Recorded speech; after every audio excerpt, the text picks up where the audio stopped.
innovación de utilización de contraste y administración en tomografía computarizada. Es un artículo muy interesante, ¿no? En donde pues menciona algunos paradigmas, ¿no? o algunas propuestas que no se tenían en cuenta hasta el año pues, 2015 o 2020, ¿no? Y sobre todo, cuando nosotros vamos a hacer angiotomografías, nosotros tenemos que tener estrategias para poder aplicar el contraste. ¿Por qué? Porque la adquisición del estudio tiene que ser al momento de que se aplique, al momento que el contraste esté pasando por la estructura que vamos a evaluar, ¿sí? Entonces, la calidad de imagen dice depende de cómo administramos el yodo y cuánto administramos, ¿sí? ¿Por qué? Porque siempre yo les repito que cuando nosotros vamos a reconstruir las imágenes, sobre todo las imágenes angiográficas, tiene que tener un valor de unidad de Hanfield mayor a 300 unidades Hanfield, ¿sí? Generalmente antes de estas propuestas, los protocolos eran fijos para toda angiografía.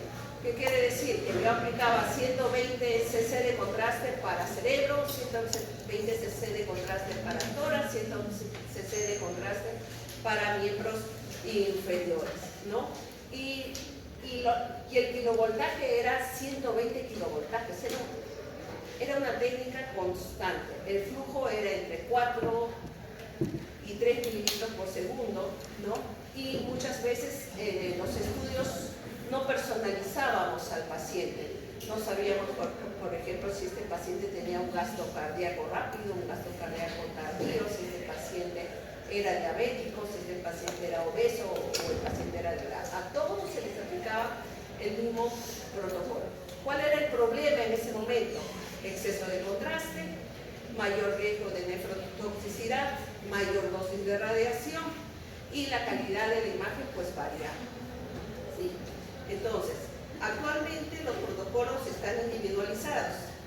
En muchos casos, en muchas instituciones solamente se usa entre 50 a 80 mililitros de contraste. Inclusive para una T solamente usamos 40 mililitros de contraste. El kilovoltaje ya no se usa 120 kilovoltios, se están usando solamente 100 kilovoltios. ¿Por qué? Porque disminuir el contraste aumenta la atenuación del contraste y aumenta las unidades Hanfield en el yodo, ¿sí? Las técnicas ya hemos visto, ¿no? El uso del bonus test o bonus tracking, ¿no? Y por último estamos en un IDR, ¿no? Optimizado. Objetivo, mejor calidad, mayor contraste, menor radiación. Entonces, la pacificación vascular va a depender del peso corporal del paciente, el índice de masa corporal, el gasto cardíaco, el volumen sanguíneo y las comorbilidades que tenga el paciente. Ojo, estos son factores que van a depender del paciente, pero también existen factores técnicos. Dentro de estos factores técnicos, ya les he dicho, está el kilovoltaje, el pitch, el tiempo de adquisición, la reconstrucción, ¿sí? Y factores netos del contraste está la concentración del contraste, el flujo, el volumen total, el tipo de contraste, ¿sí? Un ejemplo, generalmente la sangre, ¿no? Sin contraste endovenoso va a medir entre 30 a 40 hasta 40 unidades Hanfield, ¿no? La aorta contrastada va a medir mayor a 300 unidades Hanfield para poder hacer reconstruir siempre y cuando hacemos un estudio angiográfico, ¿no? Pero si tenemos un estudio angiográfico excelente, ¿no? Esta aorta con contraste va a medir entre 300 a 500 unidades Hanfield, ¿no? Entonces, la clave de acuerdo a este artículo, ¿no? Es obtener el IDR adecuado, ¿no? El IDR es la concentración del contraste por el flujo, ¿sí?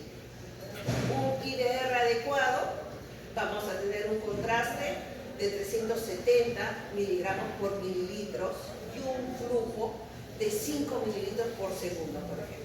Lo multiplicamos y vamos a tener un IDR de 1.5, ¿no?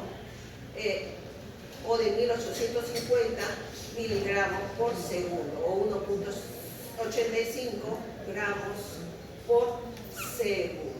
Entonces, ¿quién nos va a dar una mejor calidad de imagen cuando vamos a tener un IDR, ¿sí? mayor, ¿no? ¿Por qué? Porque va a haber un mayor contraste y va a haber un mayor flujo, ¿no? ¿Qué logramos con esto? Vamos a lograr una mayor densidad vascular, una mejor calidad, vamos a detectar mejor las patologías, por ejemplo, un aneurisma, o vamos a detectar un trombo, ¿sí? Entonces, ¿por qué el IDR es más importante que el volumen? ¿No? Generalmente, por ejemplo, si aplicamos un IDR de 120 mililitros de contraste y un flujo de 3 mililitros por segundo, vamos a obtener un IDR bajo. Pero si obtenemos o aplicamos un contraste de 70 mililitros de contraste y un flujo de 5 mililitros por segundo, vamos a tener un IDR alto. ¿Qué quiere decir con este ejemplo? ¿No? Que acá el IDR, ¿no? Va a estar en proporción al flujo del contraste, ¿no? Entonces, aunque el volumen acá es menor, ¿no? en el segundo protocolo B, ¿no? puede producir una mejor opacificación, ¿no? Entonces, más IDR, vamos a tener un mayor realce del volumen. Pero hacia este IDR le sumamos que vamos a utilizar 100 kilovoltios, no vamos a utilizar una alta cantidad de kilovoltios. Vamos a demostrar que las unidades Hansen en este estudio angiográfico van a aumentar. Por ejemplo, si yo disminuyo la unidad del kilovoltaje, ¿no? voy a disminuir los fotones y estos se van a acercar al valor del yodo, que es 32.2 kiloelectronvoltios. Entonces va a haber una mayor absorción, va a haber una mayor atenuación, ¿sí? Suponiendo que yo voy a aplicar en mi técnica 120 kilovoltios, la aorta va a tener una unidad Hanfield de 320. Si voy a aplicar 100 kilovoltios, voy a tener unas unidades Hanfield de 420. Si voy a aplicar 80 kilovoltios, voy a tener en la aorta, yo no estoy diciendo en las estructuras que están alrededor, porque usted me puede decir, profesora, pero si yo estoy bajando el kilovoltaje, yo voy a aumentar el ruido en la imagen. Pero ojo, este no es un estudio para ver paréntesis, este es un estudio para ver vasos, ¿no? Entonces, menor kilovoltaje, mayor realce, y esto pues, nos va a dar un menor contraste. Y acá tenemos una regla del 10 por 10 que menciona este artículo, ¿no? que dice que por cada reducción de 10 kilovoltios, ¿no? se reduce aproximadamente el IDR en un 10%, ¿no? Entonces, acá tenemos menos contraste, menos riesgo renal, ¿no? y vamos a tener una mayor calidad del estudio, ¿no? Pero ojo, este protocolo o esto es para angiografías, no es para estudio de parénquima renal, ¿no? El estudio parenquimatoso del hígado, de vaso, de parénquima renal, esto sí va a estar en relación con el peso del paciente y la cantidad de yodo que se aplique en el estudio, ¿sí? Ahora, ¿qué nos dice esta literatura? Nosotros decíamos, pues, que el peso del paciente, que la cantidad de contraste está en relación al peso del paciente, ¿sí? Pero, ¿qué nos dice? Que el tejido adiposo tiene poca perfusión, ¿sí? Y que muchas veces a los pacientes obesos les sobreestimamos la dosis del contraste, ¿no? Entonces, el peso, ¿qué es lo que va a valer acá? No es el peso total del paciente, sí, sino que va a valer el peso magro, ¿no? que si utilizamos un peso magro, ¿no? Este va a reflejar mejor la masa metabólica del paciente, ¿no? Y por ende vamos a utilizar menor volumen de contraste, menor variabilidad, menor nefrotoxicidad y menor impacto ambiental. Ojo, ese dato de peso corporal y peso magro no se aplica a estudios parenquimatosos, se va a aplicar a estudios de angiografía, ¿sí? El peso total sí sigue vigente para estudios de parenquima, ¿no? Entonces, el cálculo dice del volumen del contraste para estudios es aproximadamente un volumen de 700 por el peso magro sobre la concentración de contraste, ¿sí? Y para ello, pues mencionan porque existen las dos técnicas importantes, la de bonus tracking, que es de sincronización, ¿no? Se coloca un ROI en la arteria, se coloca determinada unidad Humphrey y cuando esté ese valor entre 100 a 150 unidades de Humphrey, la literatura menciona que actualmente se usan estos valores, ¿no? Se adquiere el estudio, ¿no? Entonces acá hay un cuadrito interesante, ¿no? ¿Cuáles son los protocolos modernos que actualmente se están usando, ¿no? La cantidad de kilovoltaje que varía entre 80 y 100 kilovoltios, ¿no? El IDR, que generalmente varía entre 1.2 a 1.8, un flujo de 4 a 6 y el volumen que está variando, fíjense, de 50 a 70, a excepción de los estudios de aorta o a los estudios de miembro inferiores, que sí la cantidad de máxima es aproximadamente de 120 mililitros, ¿no? Ahora, toda esta técnica, menciona este artículo, va mejorando. ¿Va mejorando con qué? Con el uso de inteligencia artificial, ¿no? Con el uso de las reconstrucciones interactivas y en equipos, si se usa, pues equipos espectrales, ¿no? Pero acá en el Perú, pues, no lo contamos, ¿no? Que son la TC espectral o el photocode, ¿no? Entonces, ¿cuál es la conclusión en este artículo? Que la calidad de un angio-TC depende principalmente de la tasa de penetración de yodo, ¿no? Y no solo del volumen del contraste, que la reducción del kilovoltaje aumenta la atenuación del yodo y permite usar menos contraste. El cálculo basado en el peso magro, ¿no? Es más preciso y seguro que el peso corporal total, ¿no? Y que las tecnologías avanzadas permiten una máxima calidad y una reducción de dosis del paciente, ¿sí? Entonces, empiezo con esta infografía y después voy a empezar con el PPT, ¿no? Para complementar esta parte, ¿no? El PPT nos habla de herramientas para nosotros poder elaborar nuestra propia estrategia de administración de contraste, ¿no? Entonces, ¿qué es lo que nos dice? Mostrar la técnica para la obtención de imágenes CTC, que estas están en relación con las características del paciente, ¿no? Que existen protocolos para la introducción del contraste intravenoso y que existen técnicas, pues, de un buen postproceso, ¿no? Vamos.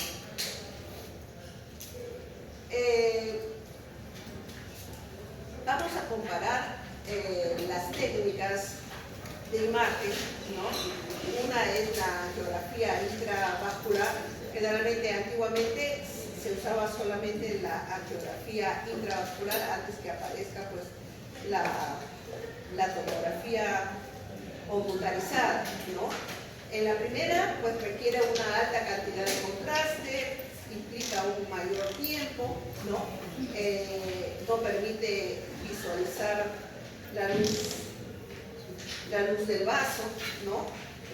Y actualmente esta técnica se usa como un procedimiento terapéutico, a diferencia de la angiotomografía, que es una técnica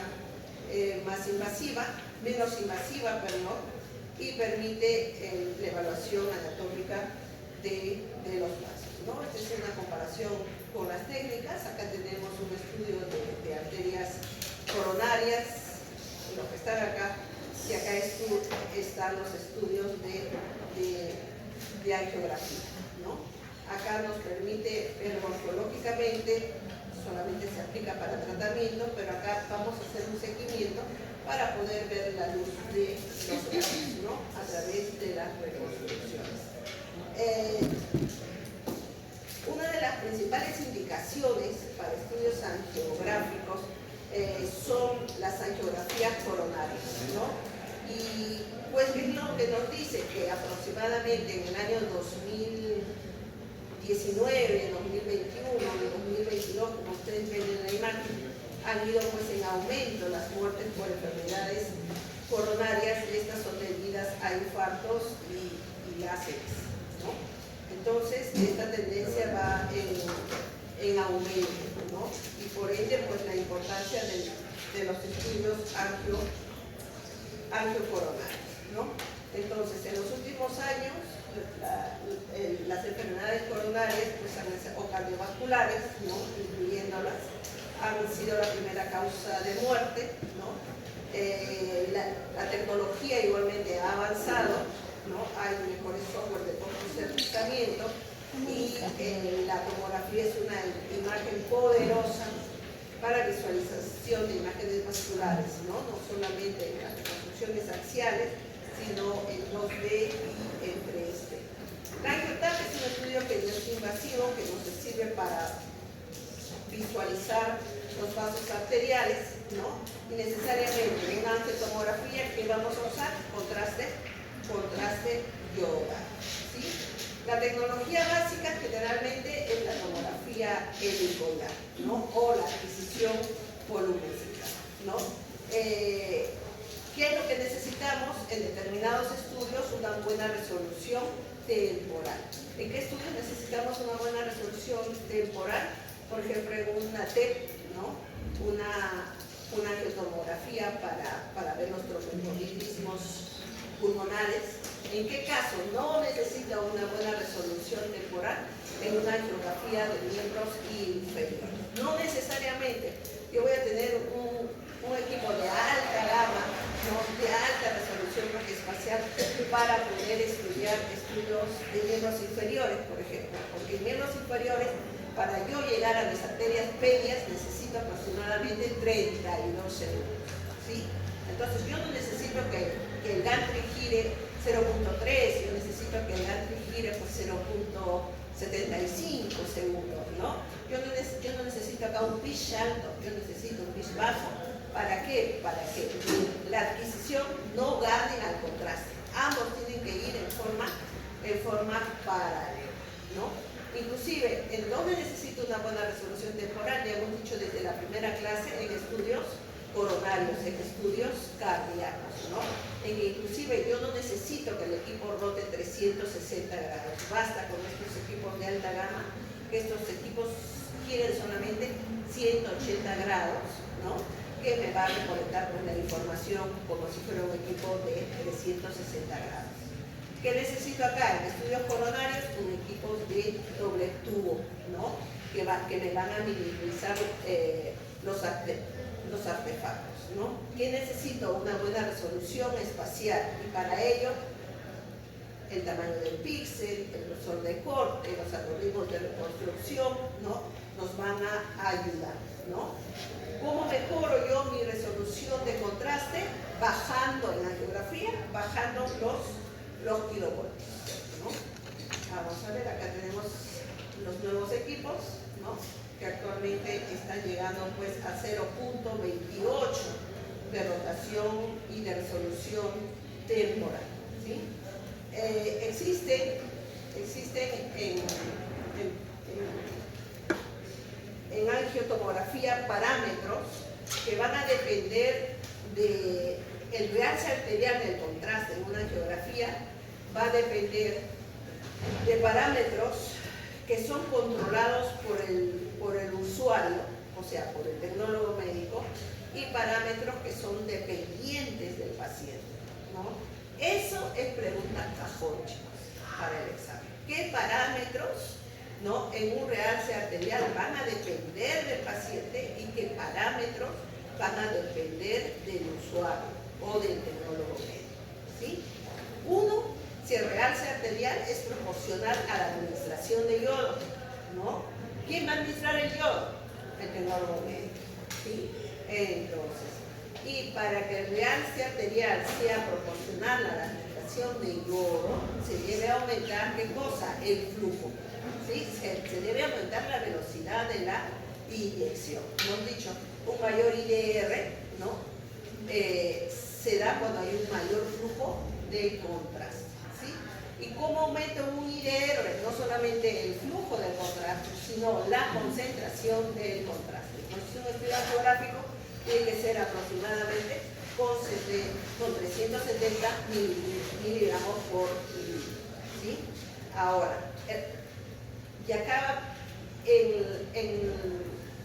nos dice también que el realce arterial va a aumentar, ¿no?, con la duración de la inyección, ¿no?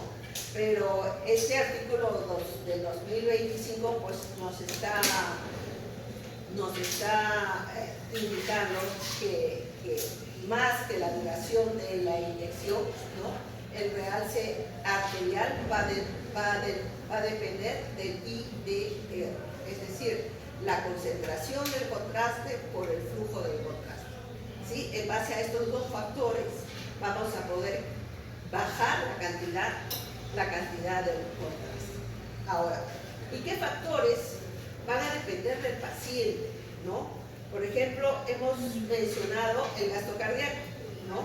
Que el realce es inversamente proporcional al gasto cardíaco, ¿no? Entonces, y esto nos va a permitir aumentar o disminuir el volumen y la velocidad de la inducción en función a ¿qué? En función al gasto cardíaco. Ahora vamos a ver algunas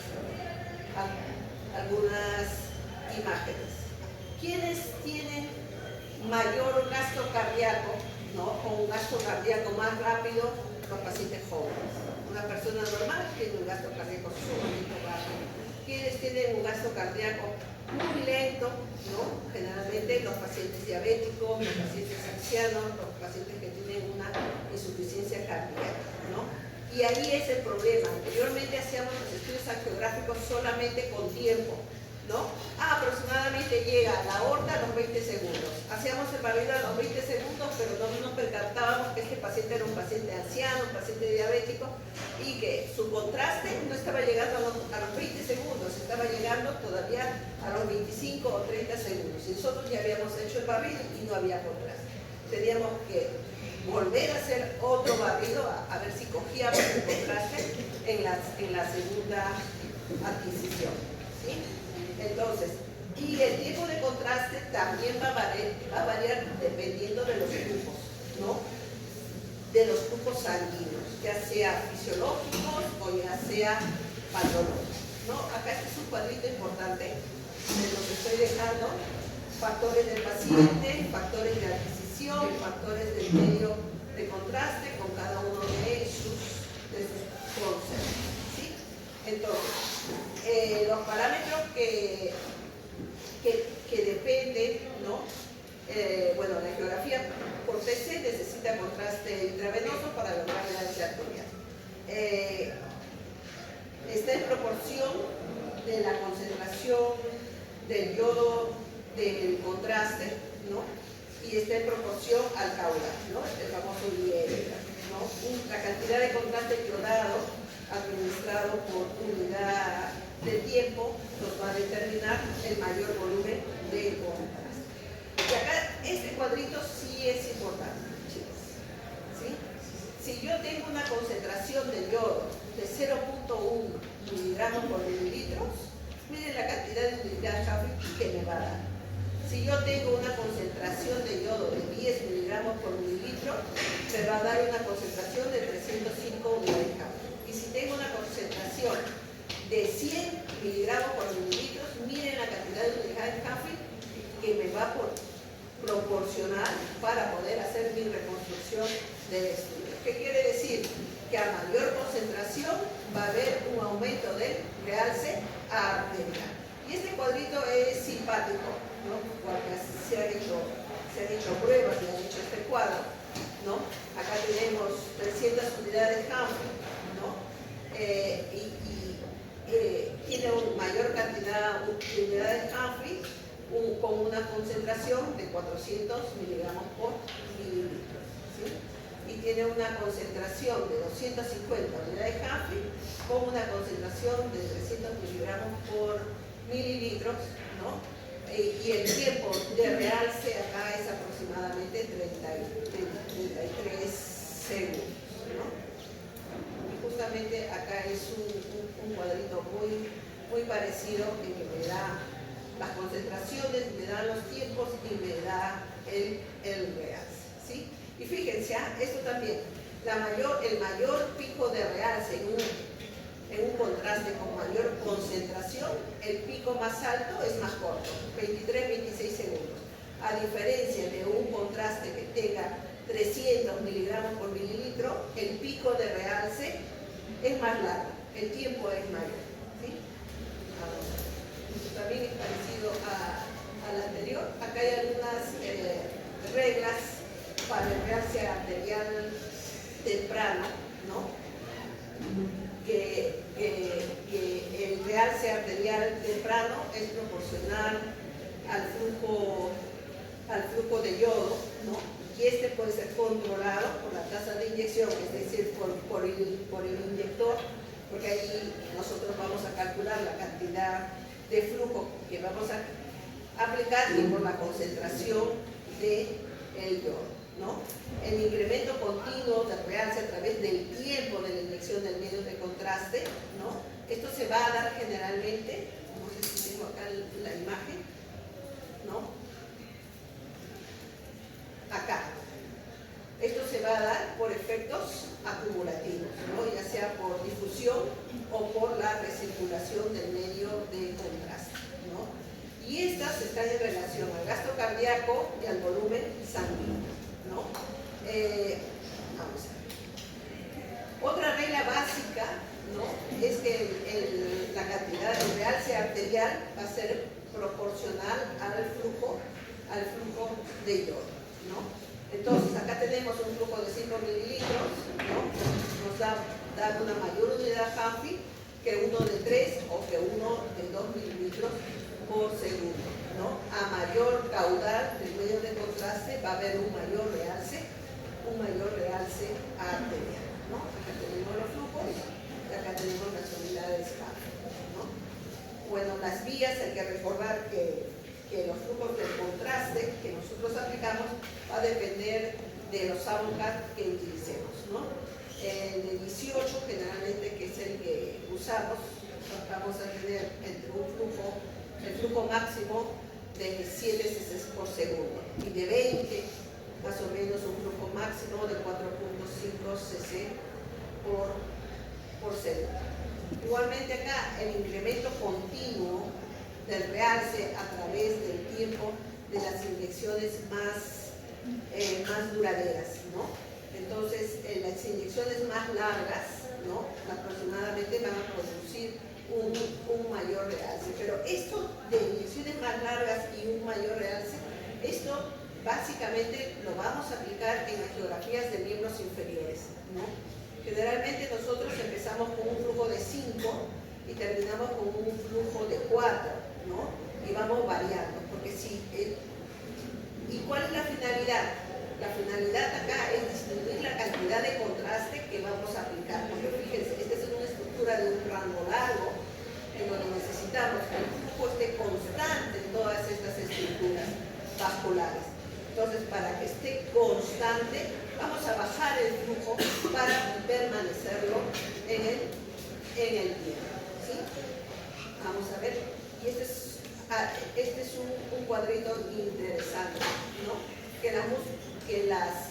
Este es un ejemplo para un estudio de aorta abdominal simulado en un paciente de 30 años, de 70 kilos y 1,70 m, ¿no? Entonces, ¿qué es lo que nos indica acá? Que la duración de la inyección del contraste influye significativamente en la curva del realce ahora. ¿Sí? Igualmente, ¿qué es importante utilizar en un estudio geográfico? La solución salina. ¿Cuál es la función de la solución salina? Porque ustedes han visto inyectores en sus centros de práctica, ¿no? Estos inyectores tienen dos jeringas, una jeringa para contraste y una jeringa para suero fisiológico, ¿no? Entonces, ¿cuál es la función del suero fisiológico? Generalmente, si yo estoy aplicando, por ejemplo, 80 cc de contraste de suero fisiológico, estoy aplicando 30 cc de contraste, dependiendo en qué estructura voy a evaluar. Generalmente en estudios cardíacos aplico mayor cantidad de suero fisiológico, ¿sí? Entonces, ¿cuál es la función?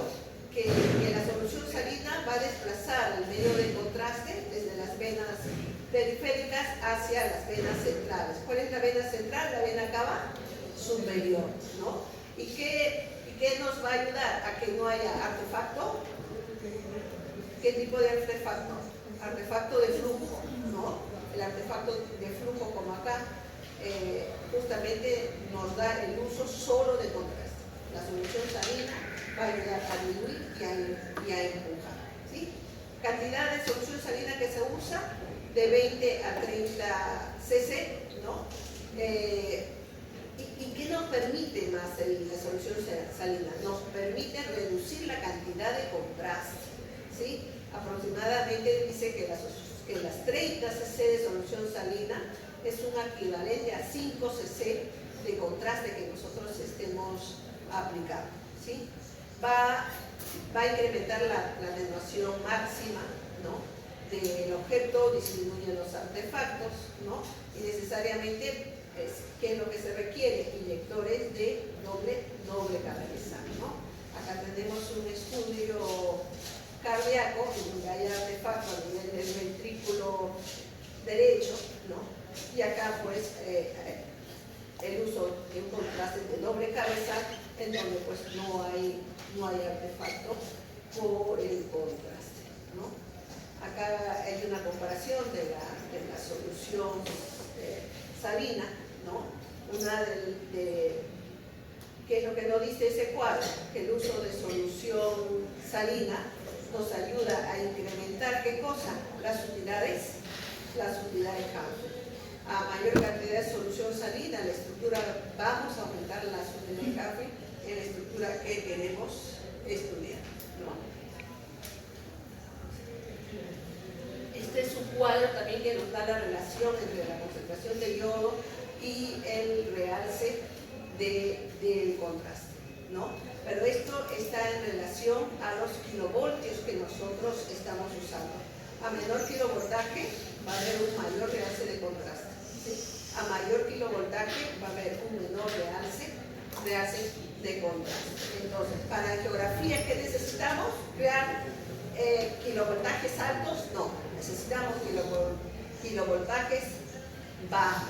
¿Por qué? Porque estos van a realzar la estructura vascular, ¿no? Van a realzar la estructura por unidad de yodo. Y acá dice este cuadrito que reducir el CABE aumenta la atenuación de yodo, mejorando el realce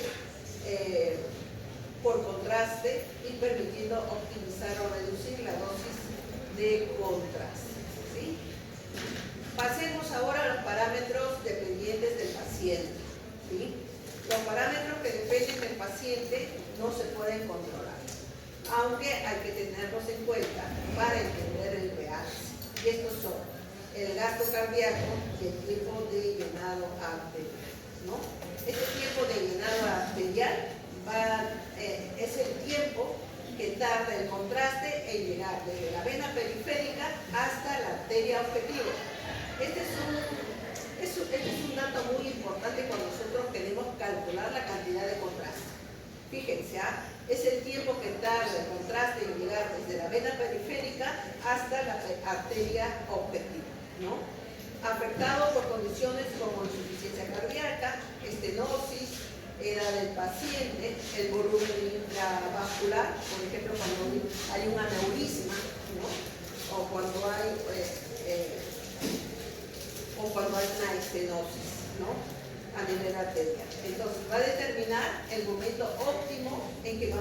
iniciar el estudio, ¿sí? Con respecto al gasto cardíaco, es el volumen de sangre, ¿no? que es bombeada del corazón por minuto por cada uno de los 20. ¿Cómo se determina? A través de la frecuencia cardíaca por volumen sistólico, ¿no? Frecuencia cardíaca es el número de latidos por minuto de cada corazón, y volumen sistólico es el volumen de sangre eyectado durante la sístole, ¿no? Una forma de nosotros interpretar el volumen cardíaco es cuando hacemos el tomograma. Cuando hacemos el tomograma y vemos este tamaño del corazón y se hacen estas medidas, ¿no? Que va de cada seno, del seno costofrénico derecho al seno costofrénico izquierdo, y después se traza una línea perpendicular que divide al corazón en dos partes, ¿no? La suma de estas líneas A y B con la división de C debe ser menor o igual a 0.5. Entonces, si es menor o igual a 0.5, estamos ante un corazón normal. Si es mayor de 0.5, estamos con un paciente que tiene un problema cardíaco, hay aumento del volumen cardíaco, y por ende pues tiene un menor gasto cardíaco. Otra forma es monitorizar al paciente a través del electrocardiograma. Esto se usa generalmente en estudios cardíacos. En estudios cardíacos, no sé si hacen en sus servicios, ¿han visto estudios cardíacos? ¿No han visto? Bueno, generalmente en estudios cardíacos lo que se hace es sincronizar los latidos cardíacos con el equipo, ¿no? Se coloca electrodos en el pecho del paciente y se sincroniza con el equipo. Y el equipo se sincroniza con el latido cardíaco, pero para ello al paciente hay que decirle tome aire y contenga para que pueda sincronizar.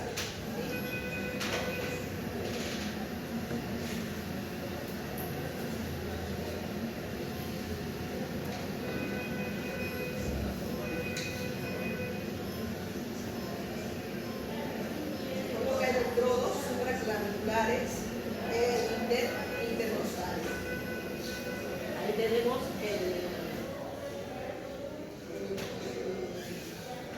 electrocardiograma, ¿no? Este equipito que está acá es el electrocardiograma, donde debe de haber pues aproximadamente, para hacer un estudio, el paciente tiene que tener 60 latidos por minuto. ¿Sí?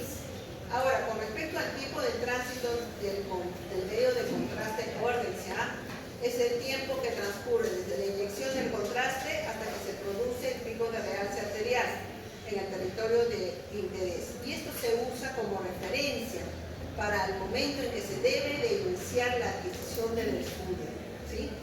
Esto es un parámetro que varía entre distintos pacientes en función del territorio explorado, ¿sí?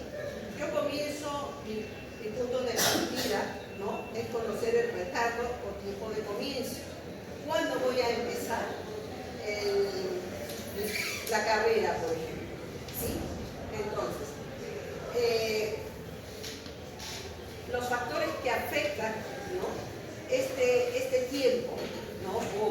o pico de realce van a variar ¿de qué? ¿Dependiendo de qué? Dependiendo del territorio vascular evaluado. Si yo voy a estudiar arterias pulmonares, si voy a estudiar una arteria aorta abdominal, si yo voy a estudiar miembros inferiores, ¿no? Entonces, dependiendo de qué angiografía voy a hacer, va a depender, ¿no? el tiempo del pico del contraste, ¿sí? Y esto también va a depender desde la distancia que hay, ¿no? Desde mis venas antecubitáles, ¿no? Hasta la estructura que voy a utilizar. ¿Va a depender de qué? Va a depender del gasto cardíaco, ¿sí? Y va a depender de qué patologías vasculares vamos a encontrar, ¿sí? Vamos. Después de la inyección del medio de contraste, el tiempo hasta alcanzar el pico de realce va a variar según lo mencionado. Por ejemplo, acá está llegando, ¿no?, de la vena subclavia a la vena cava inferior, ¿no? Está yendo pues a la aurícula derecha, al ventrículo derecho, y está subiendo a las pulmonares, ¿no? Igualmente acá, ¿no? Fíjense, el recorrido, ¿no?, de las pulmonares va a pasar ¿a qué? A la aurícula izquierda, al ventrículo izquierdo, y recién ahí va a ir a la aorta descendente, ¿no? Entonces, el tiempo del pico de llegada del contraste de la aurícula derecha no es el mismo tiempo de que va a llegar al callado de la aorta, ¿sí? Son diferentes los tiempos. Y para poder calcular, existen tres métodos. Un método que es empírico, ¿no? Otro método que es el test bolus, otro método que es el bolus track, ¿sí?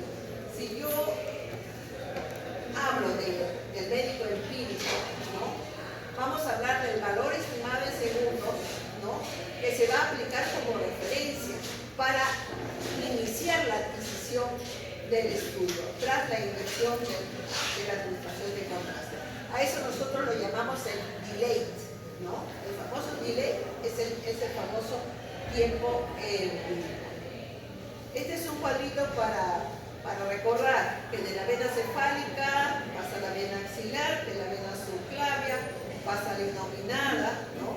De la innominada pasa a la cava superior, auricular derecha, ventrículo derecho, arterias pulmonares, venas pulmonares, aurícula izquierda está retornando, ventrículo izquierdo, aorta ascendente, ¿no? Y de ahí pasa a las carótidas, y de ahí pasa a los miembros superiores e inferiores.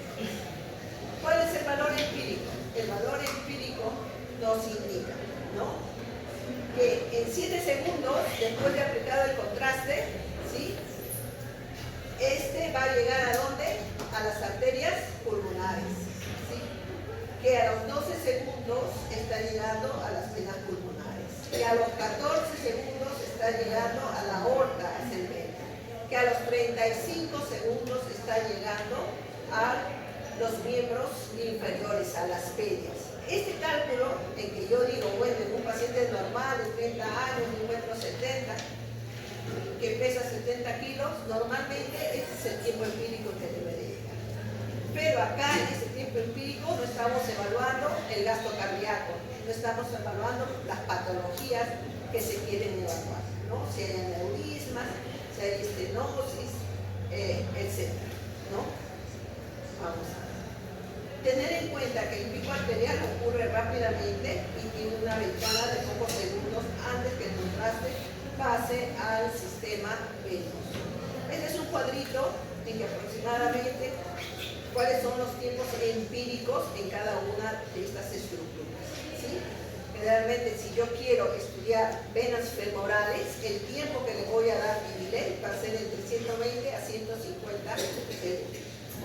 ¿Cuáles son las otras técnicas? El bolus test y el bolus track, ¿sí? El famoso bolus test, ¿no? Acá tenemos.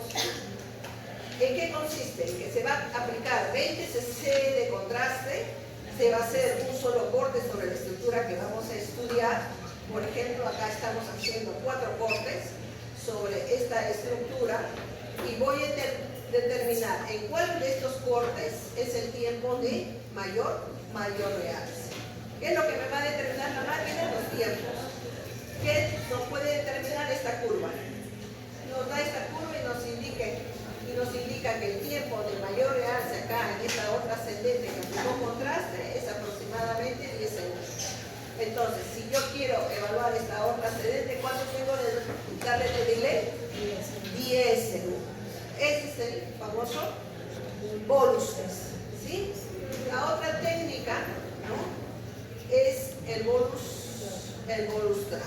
¿En qué puedo hacer mi corte, ¿no? Pero yo le digo, quiero iniciar mi estudio cuando este ROI que esté en esta aorta descendente tenga 150 unidades Hanford. Aplico el contraste, va pasando el contraste, no hay radiación, sigue pasando el contraste, solamente en los 10 primeros segundos no hay radiación. Después de los 10 segundos aparece una imagen como si fuera una fluoroscopía, ¿sí? Y nos muestra el llenado del contraste en esta aorta descendente. Cuando llega a los 100 unidades Hanford, ¿no?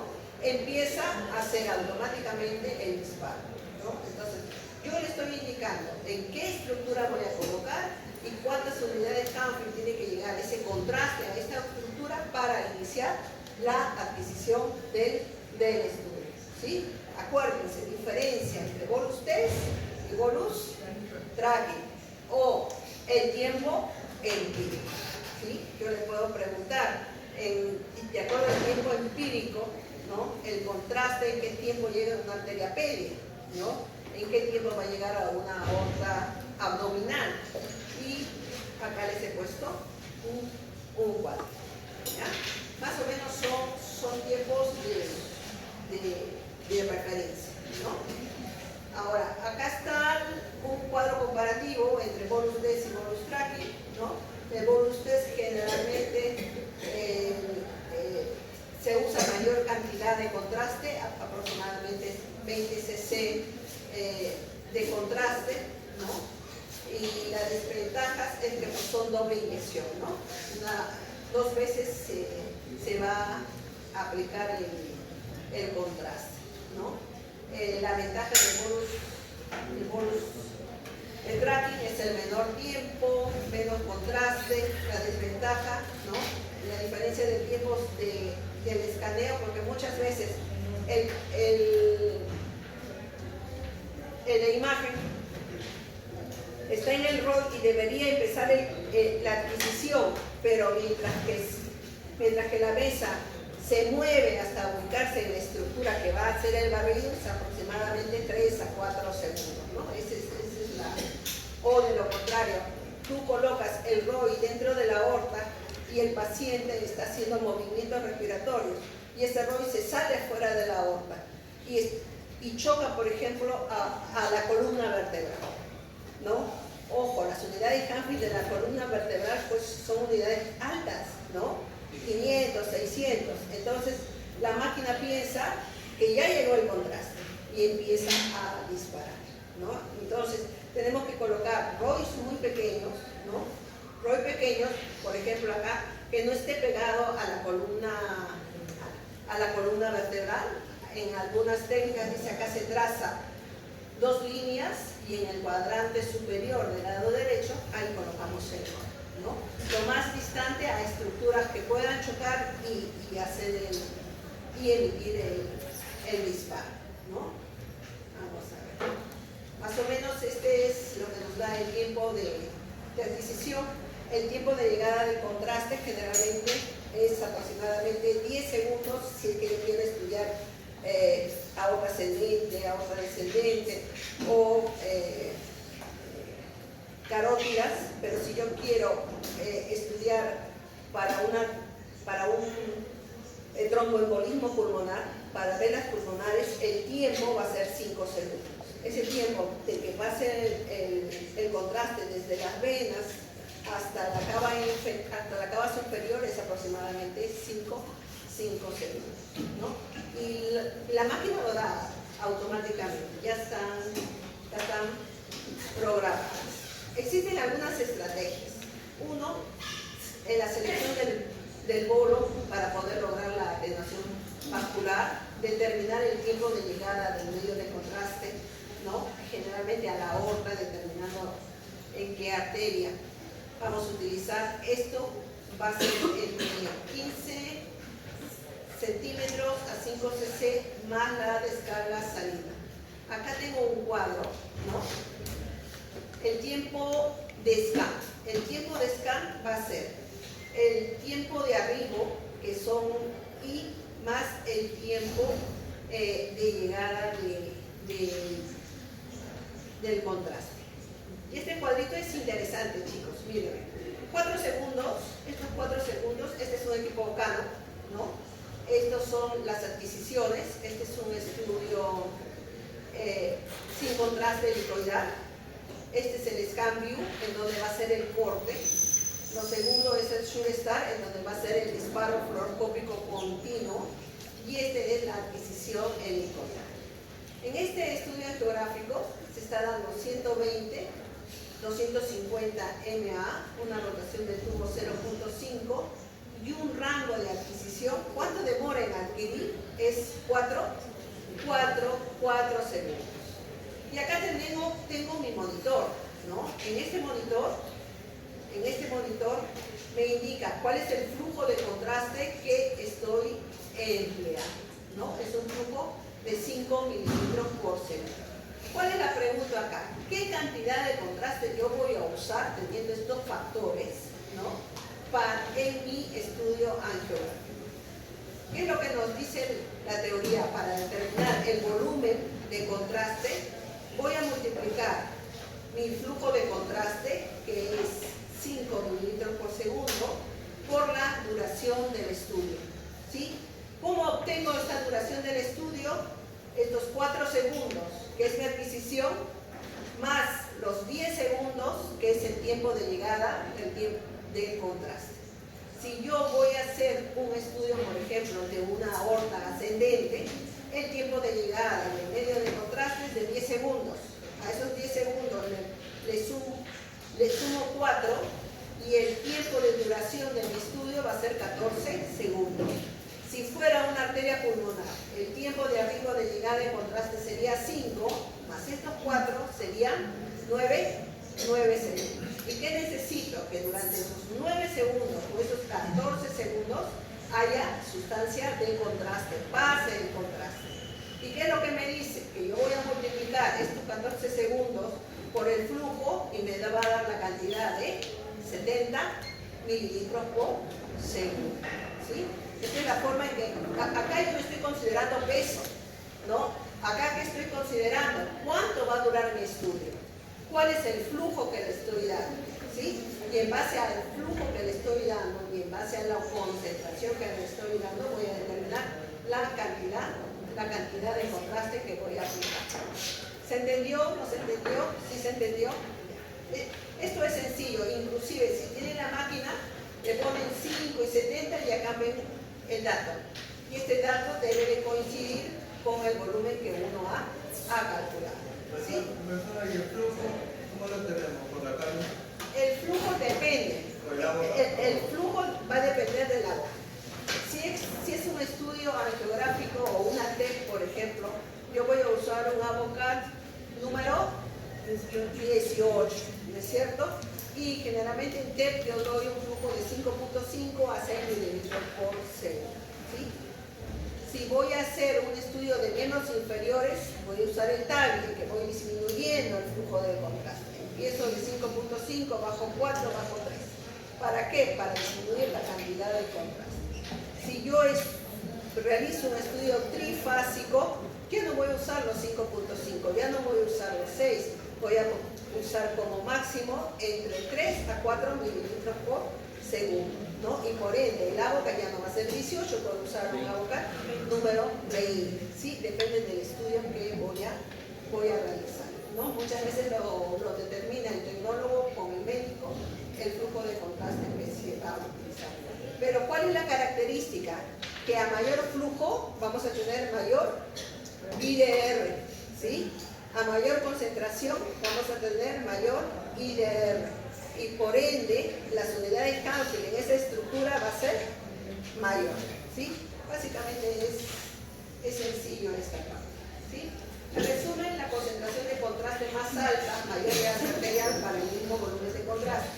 Velocidad en angios varía entre 4 a 6. El tiempo de seguimiento del polo o tiempo de tránsito de contraste hay que determinarlo. Es igual, esto depende del tamaño del vaso, la complejidad esperada, uso de solución salina y reducir el kilovoltaje cuando sea esto posible, ¿no? Importante, seguir el sentido del flujo sanguíneo, ¿sí? Inyectar el contraste en el sentido correcto del flujo venoso es esencial para obtener imágenes diagnósticas precisas. Adquirir a la velocidad del flujo, las adquisiciones de imagen deben sincronizarse con la velocidad del paso de contraste por los vasos sanguíneos. Si el escaneo es muy lento o muy rápido respecto al flujo, no se captará completamente el realce vascular. ¿Qué quiere decir? Que la adquisición debe de ir a la par con el paso del contraste a un flujo determinado por la estructura. No quiere decir que yo termine de adquirir y recién va a estar pasando el contraste, ¿sí? O termina de pasar el contraste y recién yo voy a estar adquiriendo el estudio, ¿no? Acá nos está hablando de una sincronización entre el paso del contraste y la adquisición del estudio, ¿sí? Entonces, considerar el estado del vaso. Antes de interpretar una imagen es esencial considerar el estado estructural y funcional del vaso, ya que esta condiciona la distribución y el comportamiento del contraste. Sistema de inyección, ya sabemos, inicialmente habían los unicabezales, posteriormente salieron los de doble cabezal. La técnica de inyección, hay una técnica monofásica cuando solo se aplica contraste, bifásica cuando se aplica contraste más suero fisiológico y doble flujo cuando se aplica la mezcla de contraste y suero fisiológico mezclado y después suero fisiológico. Generalmente esta técnica de doble flujo se usa para estudios cardíacos, para ver las cuatro cámaras cardíacas, ¿no? Monofásico, solo contraste. El inconveniente, artefactos por alta cantidad de sustancia de contraste, ¿sí? Por ejemplo, acá tenemos artefacto, ¿no? A nivel de la aurícula, ventrículo derecho, porque no se ha utilizado solución salina. No hay un realce homogéneo y tenemos un artefacto de endurecimiento de gas. Bifásico, sustancia de contraste más sustancia salina, acá están los beneficios: reduce artefactos, mejor realce del órgano objetivo, reduce el riesgo de nefropatías, ¿no? Acá hay un ejemplo de contraste, no hay artefactos con flush salino. Hay mayor uniformidad de realce, ¿sí? No es que acá mira y haya 400 unidades Humphrey y en las arterias ilíacas haya 200. La idea es que si acá tengo 400 unidades Humphrey, en las ilíacas lo voy a medir, también haya 400 unidades Humphrey, ¿no? Esto generalmente se da cuando tenemos un flujo de 5 mililitros por segundo.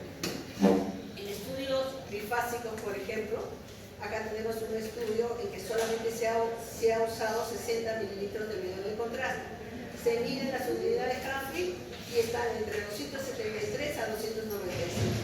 Acá tenemos 60 mililitros de contraste más 40 mililitros de solución salina. Es lo que vemos, estas unidades Humphrey en un estudio bifásico acá han aumentado a 322 unidades Humphrey, ¿no? Este es un protocolo del tiempo, ¿no? Y el flujo, este es otro protocolo para el estudio de aorta. Una de las características, fíjense, esta aorta, antes de la bifurcación de las arterias ilíacas, tiene un aneurisma, ¿no? Una de las características cuando se nos presenta este tipo de estudios es en dónde censar el estudio.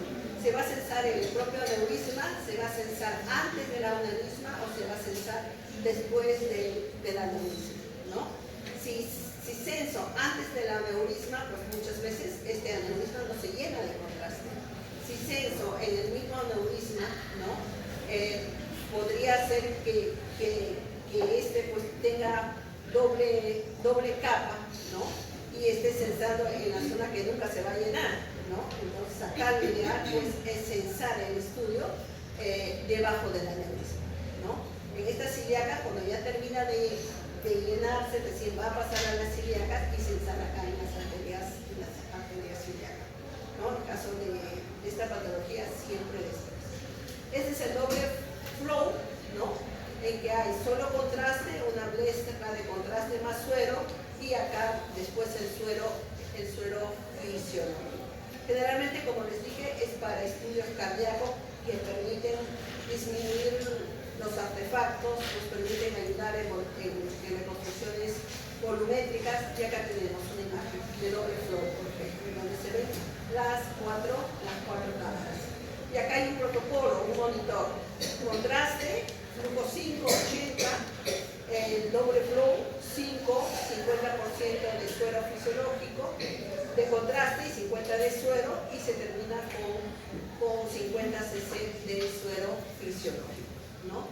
¿Qué es lo que va a hacer? Optimiza el seguimiento de coronarias, ¿no? Permite la evaluación fisiológica, en este caso de las 4 cámaras. Generalmente se da en anomalías congénitas, ¿no? Por ejemplo, cuando se quiere ver comunicación interventricular, o cuando se quiere ver comunicación auriculoventriculares, ¿no? Nos sirven de gran ayuda estos estudios de doble flow, ¿no? Nos permite un realce homogéneo acá en las arterias coronarias, con este estudio de doble flow. Esta es una reconstrucción ¿no? Acá muestra las diferentes técnicas, ¿no? El monofásico, bifásico y el doble flow. Y acá nos hace una comparación de cada una de estas técnicas en aplicar el contraste endovenoso. Una característica importante cuando nosotros aplicamos inyección a través de estos equipos es la prueba de vía, ¿no? La prueba de vía generalmente se da. Si yo voy a hacer mi estudio de 5 mililitros por segundo, un flujo de 5 mililitros por segundo, mi prueba de vía tiene que ser 6.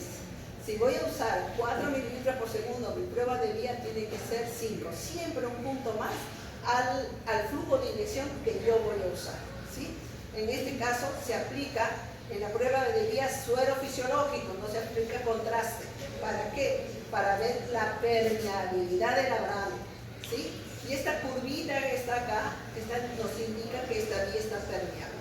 Si esta curvita que está acá sobrepasa los 70 PSI, o inclusive a veces sube hasta 440 PSI cuando la llave doble vía está cerrada, ¿no? Quiere decir que no estamos en una buena vía, y posiblemente va a ocurrir cuando apliquemos el contraste alguna extravasación del contraste, ¿sí? Nos permite ver la resistencia venosa, ¿sí?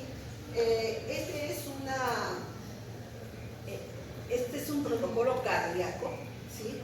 En donde nos indica a los 6 segundos de aplicado el contraste, en donde se va a encontrar. Si yo estoy aplicando el contraste y a los 6 segundos esto se va a aplicar, este contraste, ¿no? Va a estar desde la vena antecubital hacia las venas cefálicas y subclavia, y finalmente a la cava superior. ¿Qué quiere decir? Que a los 6 segundos el contraste lo voy a encontrar ¿en dónde? En la cava superior. Este es un método empírico, ¿no? Este es un método empírico, pero nos sirve de referencia, ¿sí? Luego, el contraste va a desembocar a la aurícula derecha del corazón, ¿no?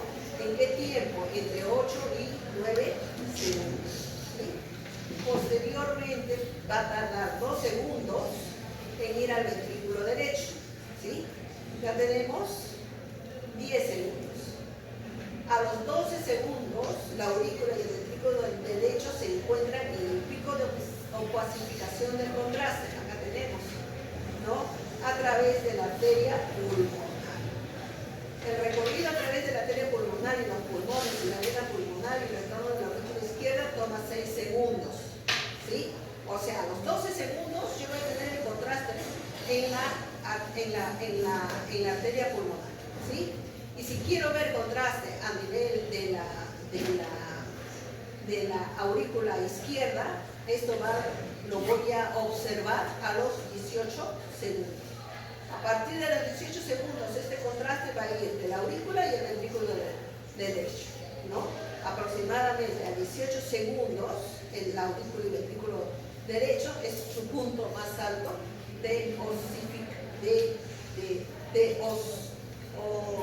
de opacificación, ¿sí? A los 20 segundos, la aurícula y el ventrículo izquierdo incrementan su opacificación, mientras que el corazón derecho, en este caso, disminuye, ¿no? Mientras la inyección de contraste y solución salina va finalizando, el barrido está a punto de empezar, ¿no? Entonces, cuando empieza a adquirir la imagen de la aurícula y ventrículo derecho, miden aproximadamente el 20% del pico de opacificación. ¿Qué quiere decir? Si yo quiero hacer un estudio del corazón de forma empírica, aproximadamente mi delay va a ser entre 21 y 22 segundos en condiciones normales. Pero si yo voy a utilizar acá el bonus tracking, voy a colocar mi ROI en la aorta descendente o en la aorta ascendente, dependiendo del tipo de equipo, y voy a colocar 150 unidades K. ¿Para qué? Para que el contraste, cuando pase por las coronarias, vaya a tener una opacificación de 300 a 350 unidades K. ¿Sí? Más o menos este es el recorrido, fíjense, del estudio cardíaco. Y finalmente vamos a ver las reconstrucciones del corazón, ¿sí? Acá tengo un video, vamos a ver este video, ¿ya? Fíjense, les voy explicando, no sé si es la voz.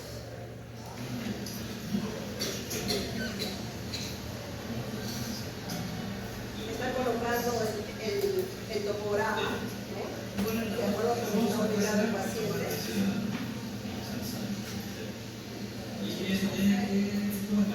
La mesa puede entrar o puede salir, como nosotros sabemos, ¿no? Sí.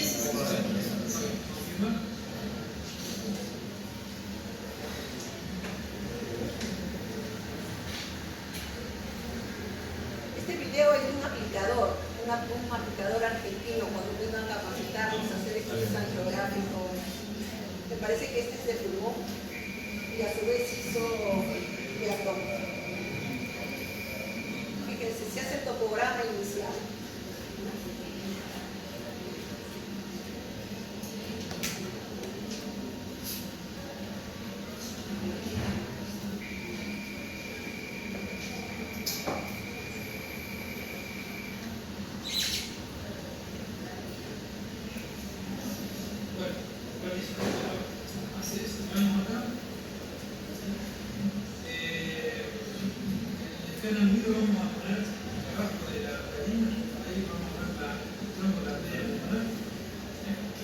Hay dos formas.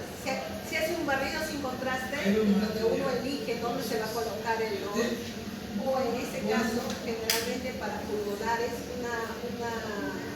un parámetro es la carina. Se coloca esa línea azul, está justo en la carina y ahí va a ser el ROI.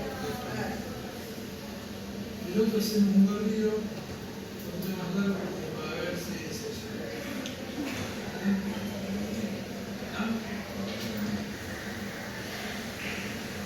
Modulación de dosis, esa línea indica modulación de dosis. El aplicador indica que va a hacer dos adquisiciones, ¿sí? Una en la angiografía propiamente e inmediatamente va a hacer otra adquisición. Una es para la pulmonar y el otro es para la aorta. Fíjense que se puede hacer las dos a la vez. Lo único que va a hacer es aplicar mayor cantidad de contraste.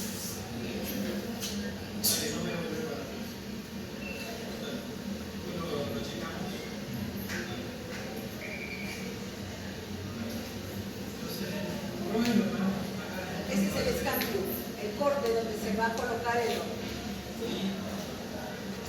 Puede ser de forma manual colocando el ROI o puede ser al acecho. Por ejemplo, yo veo que está llegando el contraste a la aorta ascendente y quiero que ahí empiece, lo único que hago es hacer el disparo. Uno solo lo vamos a hacer, ¿no?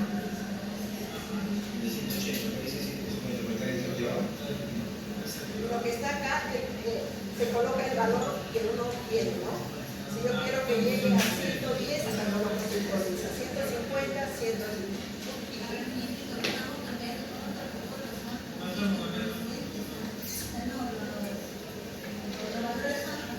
Ahora la mirada, porque si la doctora dice, oigan, estamos cambiando el protocolo, estén atendiendo, ¿no? Ese protocolo de 150 o 110 va a variar dependiendo del tipo de equipo. que tengamos. Si el equipo es un equipo rápido, yo voy a colocar 150. Pero si es un equipo lento, porque creo que es un equipo, teníamos uno de 16 y pasamos uno de 64. Es un equipo más rápido, se coloca 150, pero si hubiera tenido el de 16, hubiera colocado 100 unidades más. ¿Por qué? Porque el equipo, mientras corre, se ubica y adquiere, va a ser más lento. ¿Sí? Más rápido, más unidad ágil. Más lento, menos unidad ágil para hacer un recorrido. Hizo la primera adquisición y ahorita regresa y hace la segunda adquisición de la hora. Entonces, dependiendo a lo que uno quiere va a estudiar, va haciendo el protocolo. ¿Sí? ¿Alguna pregunta, chicos? ¿Ninguna? Los electrodos tienen metal, no hacen artefactos. No, generalmente no hacen artefactos. Actualmente son de titanio, entonces no hacen un poco artefactos. ¿No? ¿Alguna otra pregunta, chicos? Y a ver, nos quedan 2 minutos.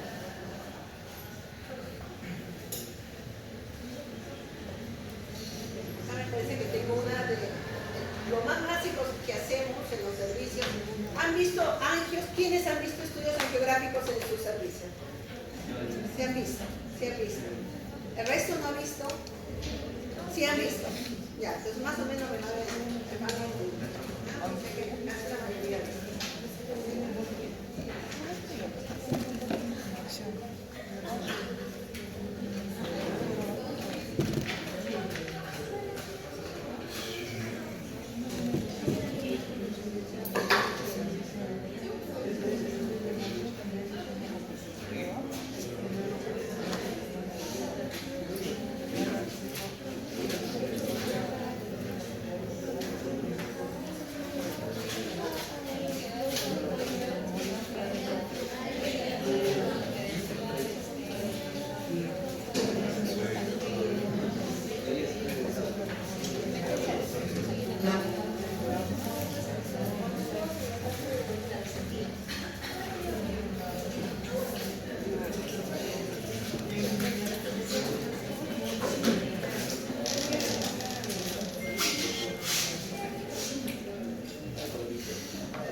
planificar, modificar, ejecutar y evaluar protocolos, ¿no?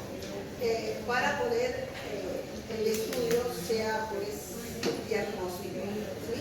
Entonces, dentro de los factores de la calidad angiotomográfica, fíjense, existen diferentes factores, ¿no? Los aparatos, la técnica tomográfica, los parámetros clínicos, que ya hemos hablado del paciente, y sobre todo los recursos humanos, ¿no? Dentro de recursos humanos está la formación y el entrenamiento. Todo esto va a converger ¿en qué? En la calidad de la imagen tomográfica. Y esta calidad depende, va de la mano con la dosis del paciente. Tú puedes tener una alta calidad y una alta dosis, ¿no?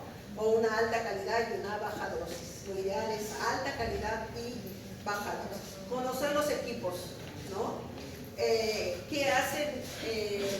¿Cuáles son los movimientos del Grand Prix, el tiempo de rotación, el movimiento de la mesa, el pitch? Si tengo o no tengo inyector automático, necesariamente tengo que tener un inyector automático para hacer un estudio angiográfico, ¿sí? En el único momento en que hago un estudio angiográfico sin inyección, sin inyector automático, es cuando hago un estudio cardíaco de un recién nacido, ¿sí?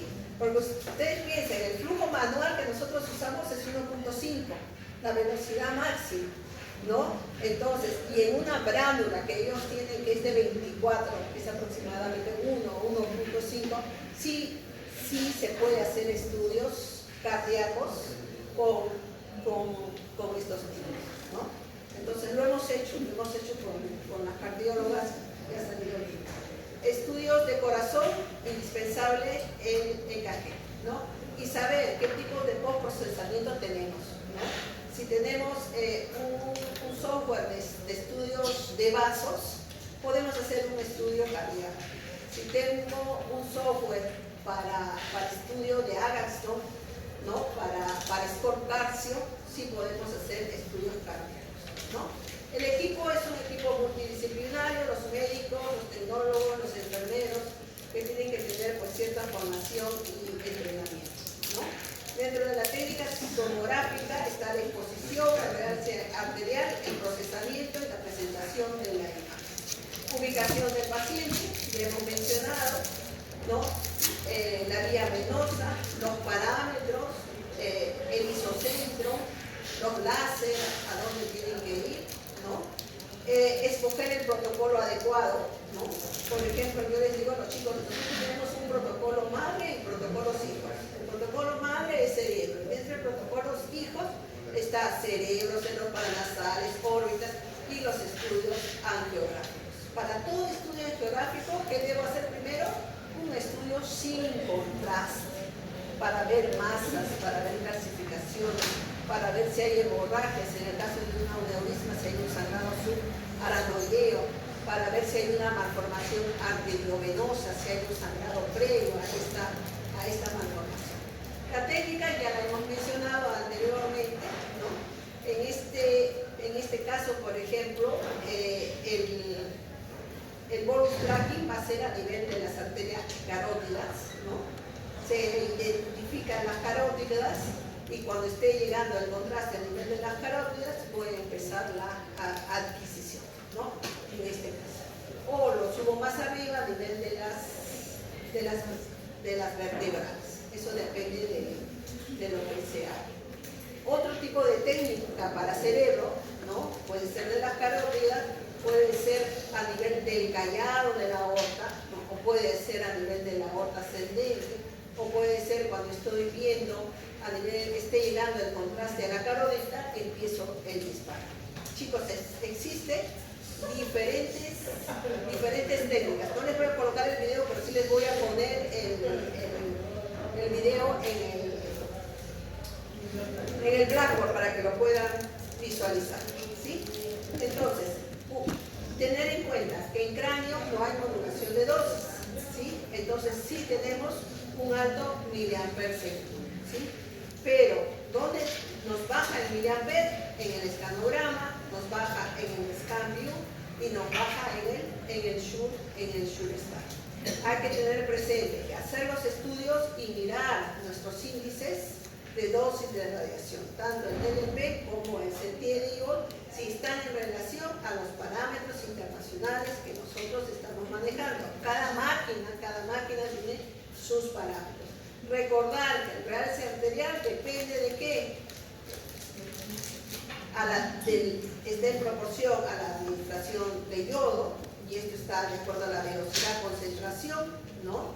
Al aumento de la duración. Y acá nos dice un punto importante. En general es necesaria una inyección de al menos 10 segundos. ¿Sí? ¿Por qué? ¿Qué hemos dicho?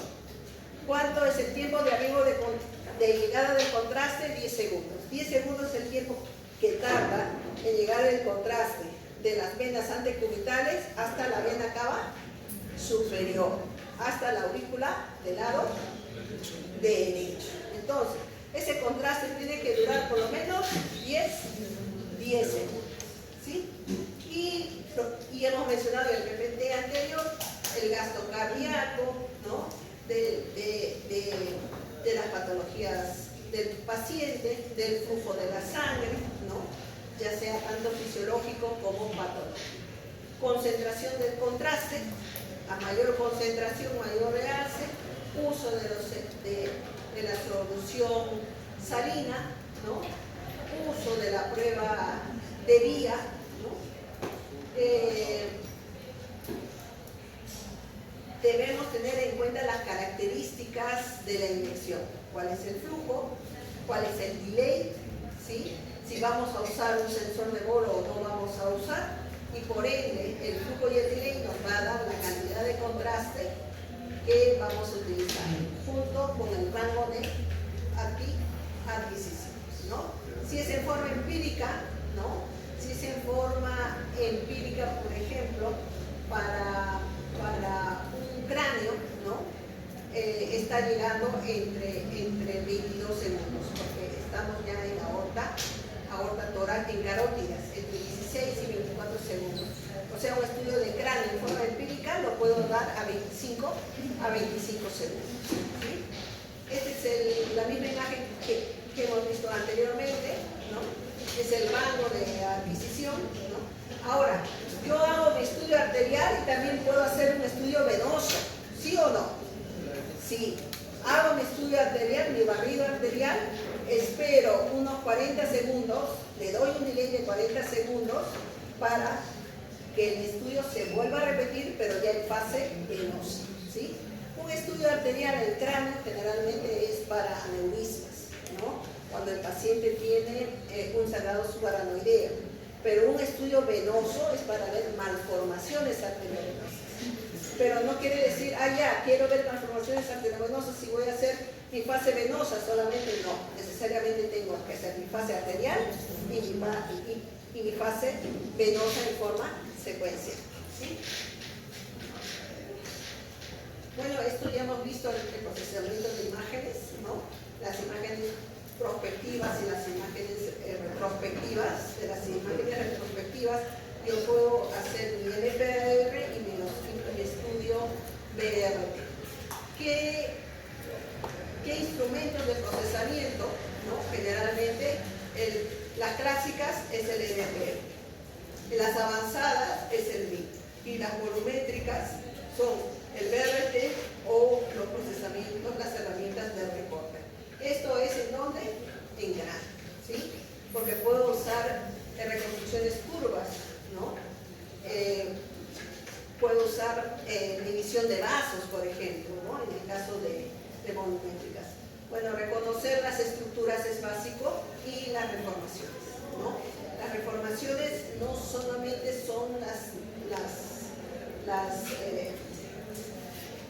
las comunes que usamos en cráneo, sino son reconstrucciones que son perpendiculares, ¿no? En este caso a la arteria basilar, ¿no? O perpendiculares al polígono de Willis. O sea, son reconstrucciones, en este caso son reformaciones oblicuas, ¿no? Acá tengo las vertebrales, tengo la basilar, tengo la comunicante posterior. Son reconstrucciones que me permitan ver todas las arterias a nivel del polígono de Willis, ¿no? Este es mi monitor, acá tengo para mi NPR, tengo para mi 3D, escojo mi 3D y escojo a su vez si voy a hacer en MIP o voy a hacer en BRT. O esta medición automatizada de vasos, eso no lo tengo yo, por ejemplo, en la sala donde yo manejo. Eso se maneja en la vitria donde están los médicos. Ellos son los que hacen esto de medición de vasos, ¿no? Pero si hacemos el MIP, siempre presentar. Yo no voy a presentar un estudio geográfico en reconstrucciones axiales, en overage o en una reformación normal. Necesariamente las reformaciones tienen que ser en MIP. Y el MIP, ¿cuál es la función? Realzar el valor de los vasos. Inclusive si uno le pone MIP y le mide la unidad Hanfield, aumenta el valor de las unidades Hanfield.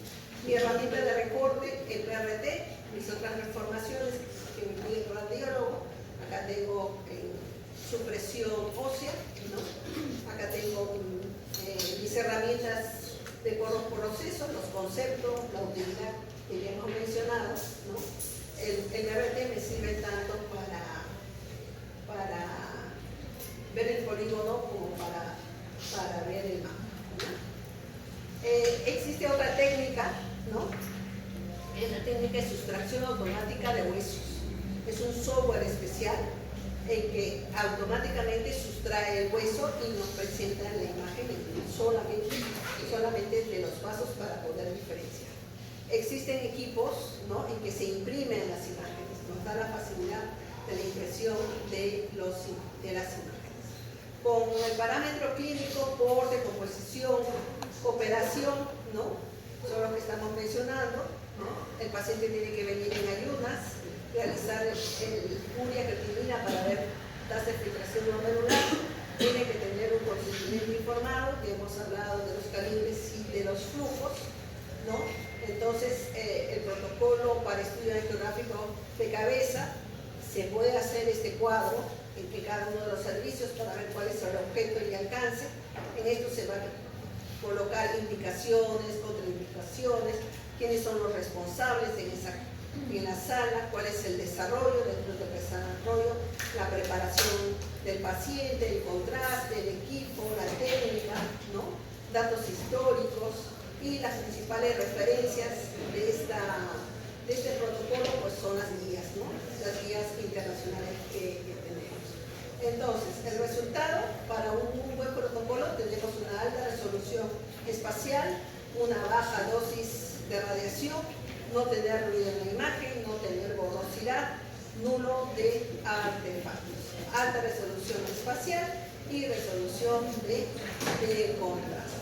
Acá tenemos, por ejemplo, un paciente de 47 años que se ha hecho una angio cerebral en donde se ha encontrado un aneurisma a nivel de la cerebral media.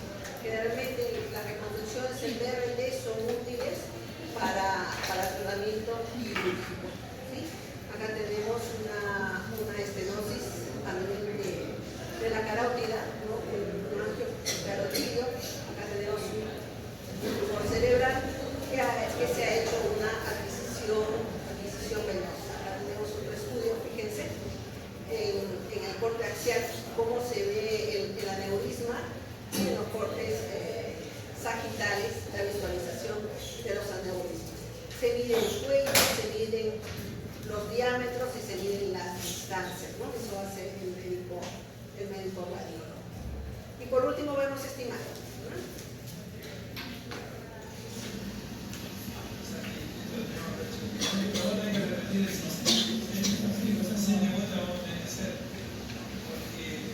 Ahora bien, como esto está pensado para un cerebro, lo que podemos hacer es bajar esta técnica. Que simplemente dejar la reconstrucción en este volumen de cabeza en seco lo apagamos. Porque esto está pensado para hacer el cerebro sin y el cerebro con. Acá nosotros cambiamos sobre la marcha. Pero vuelvo a repetir, pero como es una de bajez miliamperage para no irradiarlo excesivamente, la reconstrucción que es para el cerebro no la hago. Yo la hice antes. ¿Entienden? Yo tenía que entrar con este protocolo de entrada.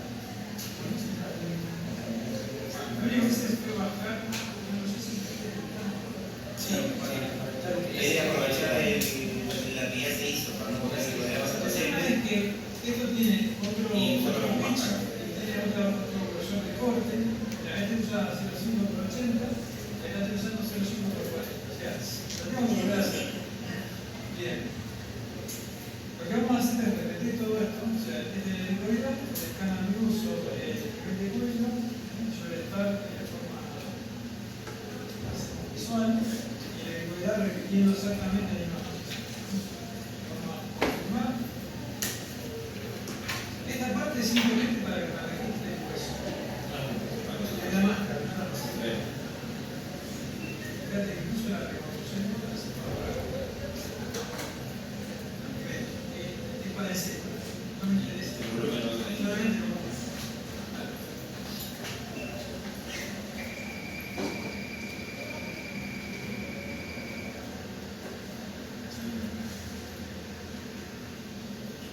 bien, ahora hacemos el escáner en vivo.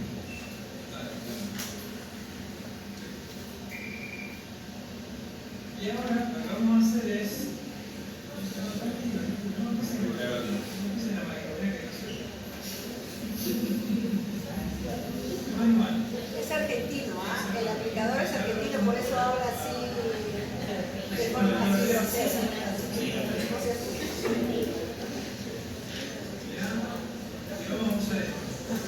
¿Es cierto? ¿Cuánto dura? 14 segundos. No, no hay mucho más.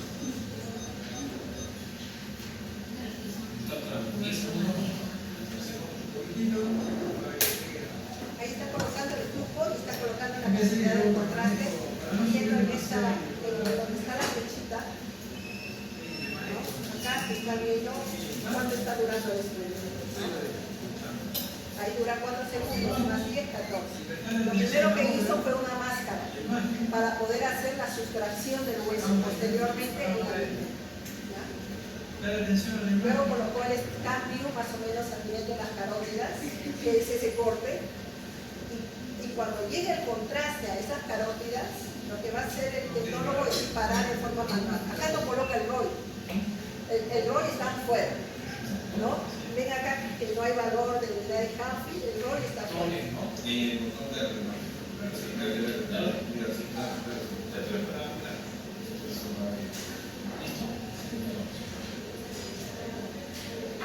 Para que haya sincronización, tiene que hacer el disparo del contraste con el disparo de la adquisición del estudio para que haya ese video.